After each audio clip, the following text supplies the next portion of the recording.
Good morning and welcome back to my channel. Today is Thursday, April 16th. So it's about a week later since I did the blackface video. I meant to do this video within a couple of days, but life just got away from me and I apologize. So this video is going to be about the gatekeepers in the black community and how we need to accept that they exist and how to work around them. We can't eliminate them. We can't get rid of them, but we have to learn to work around them. And if you're going to do any sort of manifesting or energy work, this is going to be very important on how to work around. So let's get started. The first one I want to deal with, in order of least importance to me, is the anti-black woman syndicate that's out there all over social media. They are gatekeepers in that they go after black women as a way to bring black women vibrationally down. They go after the emotion and the feelings of black women, and they are gatekeeping to bring us down. So the more that they can bring us down, they have this delusional perception that if they bring us down, the world will see us as less than. That's true up until a certain extent. The more black women achieve, the less that their rhetoric is actually heard or believed. And we're seeing that working in progress as of now. More and more black women are on the front lines of this whole CV thing. So these anti-black men cannot sit back here and have anything on the world stage on the basis that people are like, well, wait a second. There's all these black women out here working these essential jobs and some of them are dying. Your rhetoric has no pull. Next, in the least of importance, or gaining importance, is biracials. Biracials, and we can't really blame them because for the last decade or so, there have been more than our fair share of news articles and TV shows say, what will the world look like in 50 years or 100 years? And it's always this racial mix. And biracials really want everyone else to be mixed too. When you walk between two worlds, it's hard. And you walk between two worlds in a world that tells you to define yourself. It's hard for them to do such. So they really push on the whole biracial. Everybody's going to be biracial. There's nothing wrong with biracial. This, that. They're gatekeepers in that any sort of energy work we do that will lead towards our true freedom will affect half of who they are. Okay, it will affect the non-black half because the energy work is energy. You can't change that. And the more we vibrate higher, it does not resonate with people who aren't us. And people all have their own vibrational standard. You know, you can have people in the dominant society vibrate high, but you know what? My vibration of high still freaks them out. It still makes them uncomfortable. And my feeling is if we're both vibrating high, why are you freaked out about my energy? Well, I've flat out been told, your energy is just really powerful. It frightens me. And I'm sitting there thinking, wait a second, I'm in a good mood. I'm snapping my fingers. I'm dancing. It frightens the heck out of them.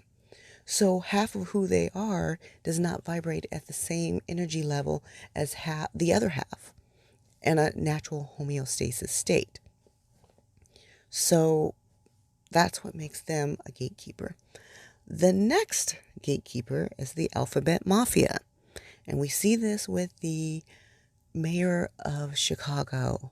You know, every time they bring that poor woman out, she looks like a little kid that's been put in big boy clothes. I mean, nothing fits that poor woman. Nothing is meant to make her look good.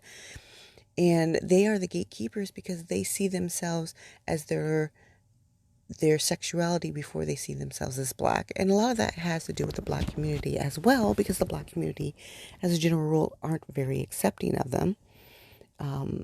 And the lifestyle that they live. So they tend to cleave onto where they will be accepted. But that makes them gatekeepers because then they don't fight for black issues. I mean, they know that they are black first as the world sees them. You walk down the street, I'm black before I'm female. Whether it doesn't matter if I'm dressed like a scumbag or if I'm dressed high on the hog, people aren't seeing a female, you know, in heels and a skirt and a cute little outfit. They're seeing black first. So you always have to understand that for a lot of these people, they will do, and I mean the, and you know, the biracials, the gays and lesbians, the black Christians, they will see themselves as a certain lifestyle before they will see themselves as black first. Now, segueing into black Christians, because I want to make this video just kind of short and sweet. Black Christians are going to be the hardest to come across. They are going to be the biggest gatekeepers. They are the gatekeepers that will lay their lives down for Christianity to stop our true freedom, to stop our ascension. Because if it isn't about Christianity, then they don't want anyone else to be a part of it. They are the ones that will drag us, chained and gathered to the church just to sit back and say, we's all going to go to Jesus now. We's all going to go to Jesus. The problem is with most black gatekeepers, they've never actually read the Bible. They have no idea how much energy work is actually in the Bible.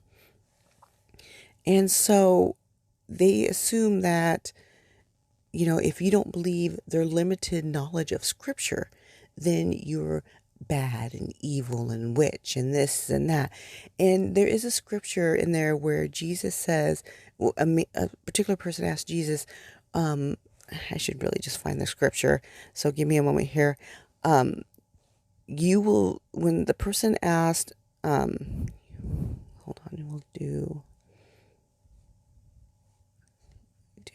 okay, so the person was asking Jesus, will we ever have the power to do the things you do? And Jesus said to him, you shall do as I do, but ye shall be greater. And that is in, okay, it is actually in John 14:12. And it says, very truly, I tell you, whoever believes in me will do the works I have been doing, and they will do even greater things than these, because I am going to the Father.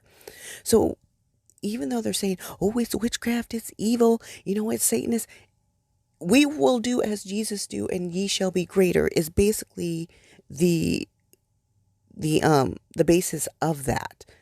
And so when you have black Christians holding us back, saying we can't be doing this energy work, it's even in their Bible. And they are our biggest gatekeepers. And the reason why we allow them to be the biggest gatekeepers, because they're the ones trying to hold everything together. You have, the biggest Christians are black women in our community. Sorry, it's the black women. It's usually the older black women. And they're trying so hard to keep a community together that is divided, that has fallen, that has an awakening right now, but they don't know how to awaken properly. And so we will have to deal with that. And some of I try and do a meditation, some of the meditations are going to have a biblical reference, a scripture reference. And that's because a lot of Christians will straight out believe that this stuff is not in the Bible. They believe that, you just pray and fall down and God will do everything else. They don't even believe you have to ask God anymore. And the Bible specifically says you have to humble yourself and ask your God. So these are the largest gatekeeper. They're going to be the most forceful gatekeeper. They're going to be the most low vibrational gatekeepers. They're going to be the most energetic gatekeepers to making sure that we don't have our ascension without their particular belief structure. You don't see this as much in Muslims, and you kind of see it with the Hebrew Israelites. But it is a huge, huge standard for black Christians. So I hope this was helpful, short and sweet, about our gatekeepers. The next video, I'm so excited. We're going to be talking about the first meditation, which is an energy work. And I can't wait to share it all. So share, like, subscribe, or don't. That's up to you. And you have a fabulous, energetic day. Bye-bye.